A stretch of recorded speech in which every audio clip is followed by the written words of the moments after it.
सध्याची परिस्थिती काय, युती होणार आहे जिल्हा परिषद निवडणुकीत की तीही स्वबळावरती महाराष्ट्र पहिली नवनिर्माण? गोष्ट असा कुठलाही उशीर झाला नाही किंवा काय झालेलं नाही, अतिशय व्यवस्थितपणे सगळंच झालं होतं, असा काही विषय नाही. आता महाराष्ट्रातल्या 12 जिल्हा परिषदेच्या आणि पंचायत समितींच्या त्या जिल्ह्यातल्या निवडणुका लागलेल्या आहेत. या निवडणुका सगळ्याच महाराष्ट्र नवनिर्माण सेनेच्या वतीनं लढवण्यात येणार आहेत.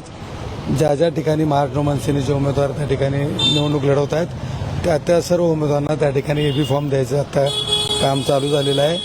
मी स्वतः आता छत्रपती संभाजीनगर, सोलापूर, धाराशिव, परभणी आणि लातूर या 5 जिल्ह्याच्या एबी फॉर्म आता घेतलेले आहेत. त्या उमेदवारांना ते एबी फॉर्म देणार आहे.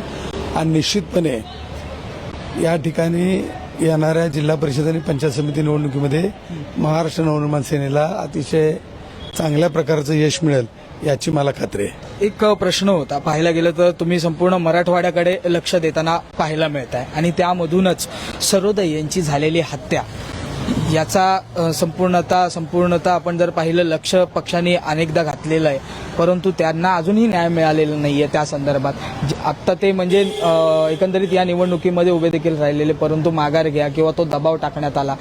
अशी जर परिस्थिती पुन्हा त्या ठिकाणी किंवा मराठवाड्यामध्ये अशा ठिकाणी निर्माण झाली तर त्यासाठी पक्षाच्या माध्यमातून काय तयारी करण्यात आलेली आहे? पक्षबळ देणार एका पदाधिकाऱ्यांना यावेळेस?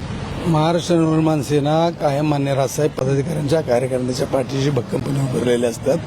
पक्ष कायमपणेच पदाधिकारी आणि कार्यकर्त्यांच्या पाठीशी मागं उभारलेले असतात. या ठिकाणी महाराष्ट्रातलं राजकारण कितल्या स्तराला गेलंय ते आमचे कैलासवासी बाळासाहेब सर्वदे महाराष्ट्र नवनिर्माण सेनेचे आमचे सोलापूरचे शहर अध्यक्ष होते. त्यांचा जो खून झाला, त्यांची हत्या झाली, त्यावरनं महाराष्ट्रातल्या जनतेच्या लक्षात आलंय की आज हे राजकारण कुठल्या दिशेने चाललेलं आहे. परंतु या ठिकाणी निश्चितपणे येणाऱ्या सगळ्या निवडणुका मनसे ताकदीने लढवणार आहे आणि ज्या ज्या ठिकाणी अन्याय होईल त्या ठिकाणी संपूर्ण महाराष्ट्र नवनिर्माण सेना त्या ठिकाणी जशाच तशा पद्धतीचं उत्तर द्यायला देखील तयार आहे आणि सक्षम आहे. आता जे महापालिकेमध्ये अनेक ठिकाणी 1 आकडे दिसून येत आहेत विजेत्यांचे, ते जिल्हा परिषद निवडणुकीमध्ये 2 आकडे दिसून येतील का किंवा त्याच्यामध्ये बदल होईल का? म्हणजे अपेक्षेपेक्षा यश जे ते प्राप्त करण्यासाठी आपण तयार आहात? राजकारण आहे, चढ उतार होत असतो. आजचा दिवस उद्या राहत नसतो. सायकल आहे, निसर्गाचं चक्र आहे. चढ गेला की उतार आहे, उतारा झाला की चढ येतच असतो. त्यामुळे निश्चितपणे येणाऱ्या काळामध्ये महाराष्ट्र नवनिर्माण सेना अतिशय ताकदीनं संपूर्ण महाराष्ट्रामधल्या निवडणुका लढवेल आणि यश मिळेल याची आम्हाला खात्री आहे.